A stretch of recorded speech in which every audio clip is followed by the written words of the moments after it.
After all is said and done, here are the crucial lessons that I learned with my first fixer-upper project here in the Bay Area that profited me over 20% return, about $400,000 in profit. This was all new to me, and I think these are extremely important. This is a video that I wish I had when I was doing my research.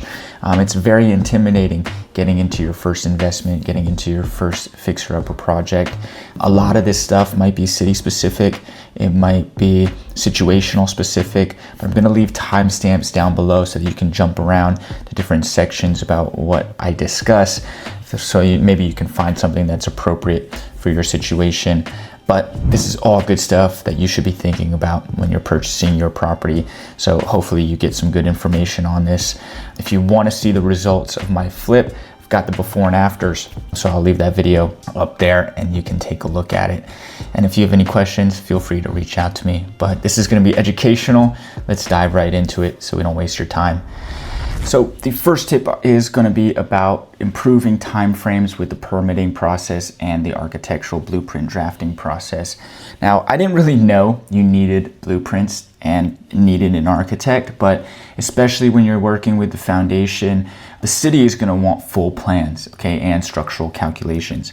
I thought the contractor can just pull the permits, but when it's a large full body scope like this, city wants plans, okay? So the permitting process for me took about 3.5 months. It's true. The horror stories are all true.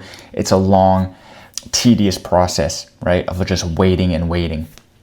But we want to speed this up. And so once I found out I needed an architect, it took me about a month to even decide on who to use because I had to schedule with them. A lot of them are busy. I had to interview a bunch of people to get the best prices and really even determine what I needed. You know, it was a learning process for me.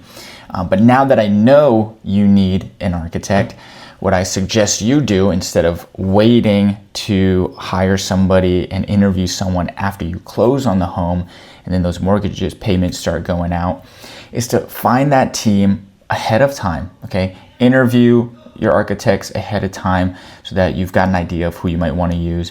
And once you target that property and you get in a contract, get that architect in there as soon as possible, like instantly, so that they can have an understanding of the project and begin their blueprint drafting. There could be some risk if the contract falls through and you waste their time, you waste your time.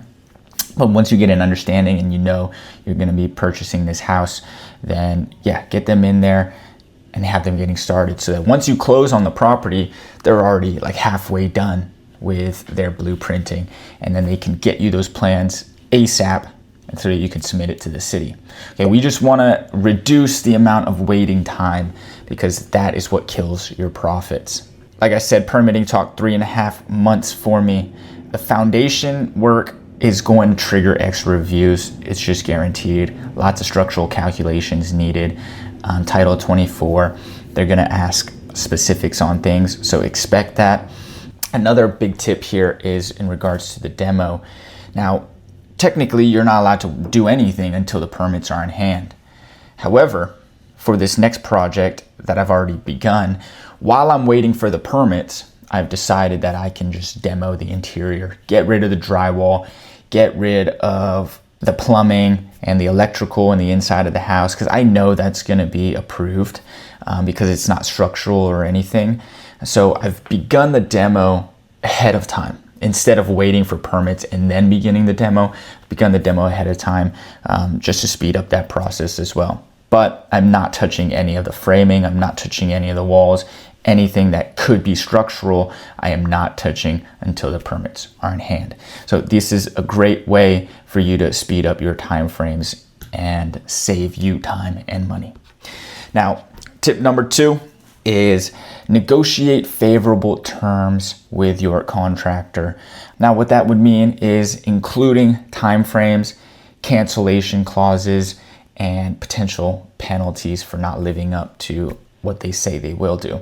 A lot of contractors will sell you the world in order to get their business, and they'll also many of the times have multiple jobs going on at once. And so the issue with that is once you I've gone to the project site many, many times, and well, they weren't anywhere to be found. And they sold me this idea that we'd get it done in 3 months, but obviously it takes longer than that. So once I looked at the cancellation clause in order to fire my contractor, which I didn't have to go there, but I wanted to see what that entailed, it wasn't favorable for me at all. It would have required me to pay a lump sum in order to fire them for them not doing the job that they say they were going to do. So next time I work with a contractor, I absolutely am going to have favorable terms that can give me the leverage. Okay, because right now they had the leverage and it wasn't favorable for me to fire them. Make sure you have the leverage in negotiations. Secondly is that you've got to be extremely detailed with the scope of work. Even if you've talked about it before, I toured the property with this contractor. We've talked about the electrical panel several times. I remember inspecting it with them. We're also adding in a sub panel to the property. But once the time comes around and we're doing the electrical, I said, hold up, why haven't you changed the main panel yet? And they said, what do you mean? It's not in the contract. It's not in the scope of work. And I was so confused. Obviously, this is my fault, but I was so confused because we had talked about it so many times. I had just assumed that it was in the contract, okay? Because all the other electrical stuff is. And why am I adding a 200 amp sub panel when I've got a 100 amp main panel? It just didn't make sense. So I just assumed that it was already in there, but it wasn't, and I wasn't detailed enough. And so I had to fork up another few $1,000s in order to get that changed. And so when you're comparing all these contractors and their price estimates with each other, you want to make sure that they're all alike. So do not rely on verbal confirmation. Be extremely detailed with that. Next tip is the foundation is going to cost a lot more than you think. When I purchased this house, inspections were already completed, okay, before we even offered on it. And the pest report had said that the foundation, their quote was about $60,000. So I budgeted $60,000. Of course, a small variable cost. But once we close on the home and I have that same company come out to do the work, they said, ooh, I'm sorry, it's actually going to be $100,000 because we also need to change some of these piers that we didn't mention in the initial report and estimate. Well, why wouldn't they have mentioned that? Okay, because obviously they need to be changed, but there's always going to be more work that needs to be done. And unfortunately, there was $40,000 more than initially budgeted. I spoke with many, many contractors for the foundation, and a lot of people will give you a lot of different prices. I had 2 quotes that were $200,000, but luckily I talked to this trusted guy I know in the city. He does a lot of work here. He gave me a great price, about $80,000. But then there was something else. So it's important that you know when you're doing anything in terms of changing the floor plan or structural work for a home, at least in my city, they will require you to retrofit the property. Even though we were doing the foundation, they wanted additional retrofitting.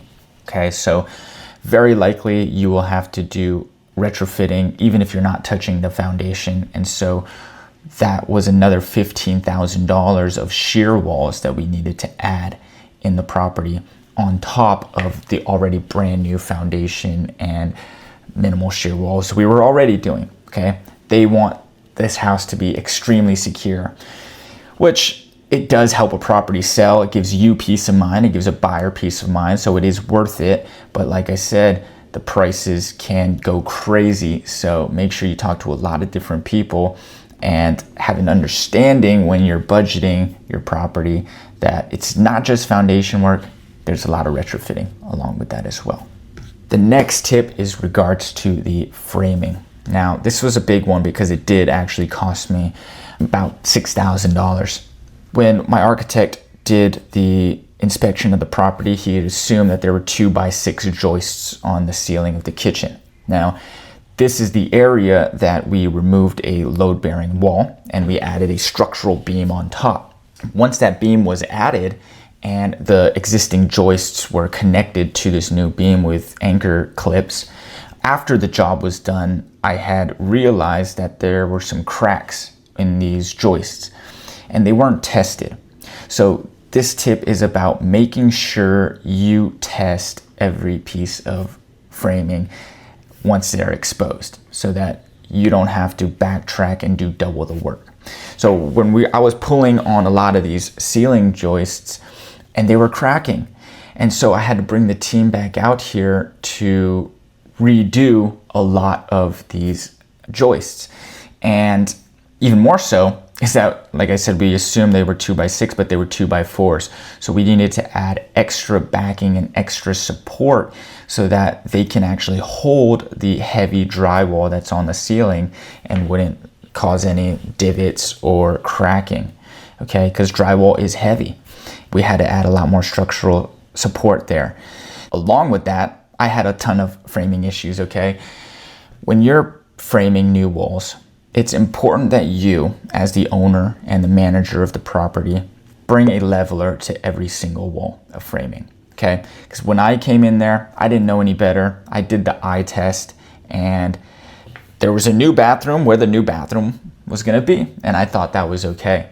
Once I have the drywallers come in, after that framing team leaves, the drywallers come in, they're setting up the drywall, and they say, wait a second, these walls aren't flush. These aren't straight. And you know how annoying that is? So I had to bring the framing team back, and they're telling me, just have the drywallers put in these leveler pieces, right? But no, that's not the right way to do it. You got to do it right from the beginning and not find a solution after the fact. I paid them to do it right, to do it straight. So they came back and fixed the wonky wood and wonky framing. But obviously that's more time and that's more money. And the drywallers, they're rescheduled and whatnot. And so a lot of this could have been dealt with if I had just came in there and brought a leveler to every single wall that was being rebuilt. And that's also important for the anchor bolts. When I was talking about that load-bearing beam in the ceiling that we put in order to remove the wall, there was anchor bolts that the ceiling joists are connected to, and those weren't flush either. So it's very important that all of this stuff is flush and done right from the get-go, because drywall can crack really easily and it can bend. And when everything's white, because we paint our houses white, you will see the shadows, and we want to avoid that at all times. So test every piece of exposed wood for straightness and for cracks. And remember, this is the stuff you can't see, but sometimes the stuff you can't see is some of the most important stuff, because you want to pass on a great home to the next owner, and that is your reputation. Second thing about wood is, which I've just learned, and I'll give you this to you, is that any wood, if they're touching concrete, it has to be pressure treated.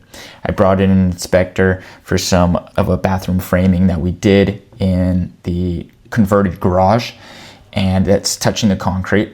And they told me, no, this has to be pressure treated wood. So I had to get my guy in there to fix it. But that tip for you so you can do it right the first time. Next, and this is a very important one because I'm having this issue again, is planning your HVAC before framing. And really during your blueprinting process, it's important to plan your HVAC out. So the house that I purchased and flipped was a split level home. There was a furnace down below in the crawl space, but a lot of the ducting went through the garage in order to hit the split level on this side, right? And it was exposed ductwork. And we converted half of that garage to make it a living space. That was the value add that we put into the property. And so we couldn't have that ductwork exposed in there. So we had to reroute a lot of this ductwork. But we determined that there was no way to reroute the ductwork given where the furnace was and the bedrooms here on the second level without it being exposed. There was just absolutely no way you could do it because of how the walls worked. And so this threw me in for a loop, right? I had to figure out what to do, and my next best solution was, I think I need a second furnace, or what I later decided to be the correct route was a heat pump on the exterior.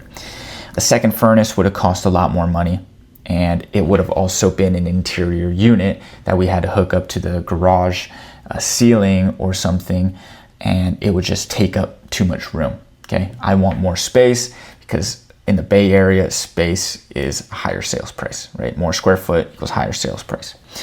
And so I didn't want an interior furnace unit, and it was expensive. So I decided to work with my friend who's an HVAC contractor. He helped me get a unit outside, and we had exterior plumbing routes that would put in split zones into each bedroom. But this was not planned until we had already done the electrical. We had done some of the insulation. Walls were beginning to be covered up, so we had to work fast. And it's harder to see everything when there's drywall covering it. So if I had done this before when the framing was exposed, we could have routed a lot of this much better, but we didn't, and we messed up on that part. So it was very, very difficult, but we had to get very creative, and we ultimately found a solution to get this plumbing through the floor joists and up the walls in the interior of the property, the garage, while also having those exterior plumbing areas. So plan HVAC before, because it can get troublesome. Now in my new property, it's also a split level, like a 3 multi-split level, and the HVAC is very difficult to get the plumbing through the walls. But now that I know about it, we're working with a contractor to get a creative solution around the house. Okay, this next tip is how I saved thousands of dollars on windows. Now, here in the city of Alameda, we've got a architectural society that has ranked some of the historical homes in the city of Alameda by tiers. And I didn't know this, but the house I purchased was on the historical list. And depending on what tier your house is, there are restrictions and requirements when renovating. As a craftsman home, they figured that I had to have either wood windows or fiberglass windows. Now, if you don't know, fiberglass and wood windows are highly expensive, and I got a quote for $20,000 to $25,000. I said, hell nah, because I did not budget for that, and I do not want to pay that much money. So what I did was drove around the neighborhood. I saw houses that were in my same historical tier list, that were in the same neighborhood, and that had vinyl windows. And I looked up their permit history. It shows that they had permits for vinyl windows. I showed that to the city, and I said, hey, you let them use vinyl, you gotta let me use vinyl. And so they agreed. They let me use vinyl, and it came out to be about $9,000 for 17 windows versus the $25,000 quote that I had. So I had to get creative to find a solution. Luckily I did, but if I had known from the get-go that this type of house might require a certain type of window, well, then I would have budgeted accordingly. This is the tip for you, is if your house is in a historical list or has specific requirements, make sure you search that up and what that could be. For instance, a Victorian here in Alameda will have paint requirements as well. You got to paint it a certain standard. So really think about that. Now, as another tip for my city at least, and don't quote me on this for yours, the inspectors aren't the planners, right? So we've got a planning department that's the one telling me I got to do wood windows. But the inspectors that come out, they don't really care about that. They want to make sure that it's done correctly in terms of the waterproofing and the security and the actual contracted work that is being done. They're not looking at material. The inspectors aren't the planners, and you might have a little bit more leeway even if you say you're gonna do wood but end up not doing wood, okay? But that's as much as I'll say about that. The next tip is in regards to electrical wiring. And this is a very unique situation that I learned, but I still want to share with you, is that copper and aluminum wiring are both adequate for your electrical panel, but they are different and they do require different things. So as I mentioned before, the electrical panel wasn't included in my initial scope of work as I had thought it was. I also didn't specify if we were going to use copper wires or aluminum wires, but my contractor went the cheaper route and used aluminum wires, which is okay. However, there is a wire gauge chart on what wire you can use for what amperage you have. We were doing a 200 amp main panel as well as a 200 amp sub panel, and the inspector apparently told me there's about the 15-20% amperage loss from the main panel to the sub panel.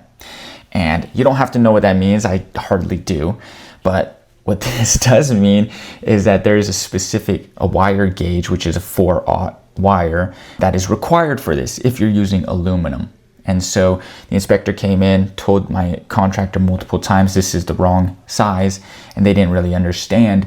And so that took multiple inspections and a lot of time wasted.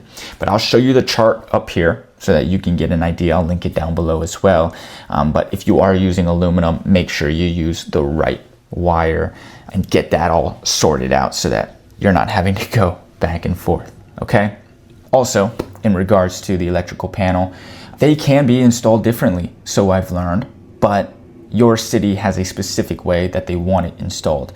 So my contractor, he installed the conduit that's connected to the main panel that goes up to the roof and connects to the city lines.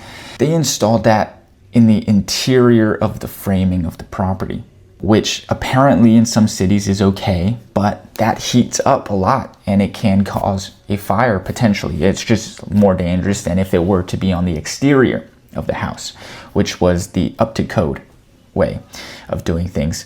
But they installed it initially on the interior, and the inspector came in and said, no, you can't do that at all.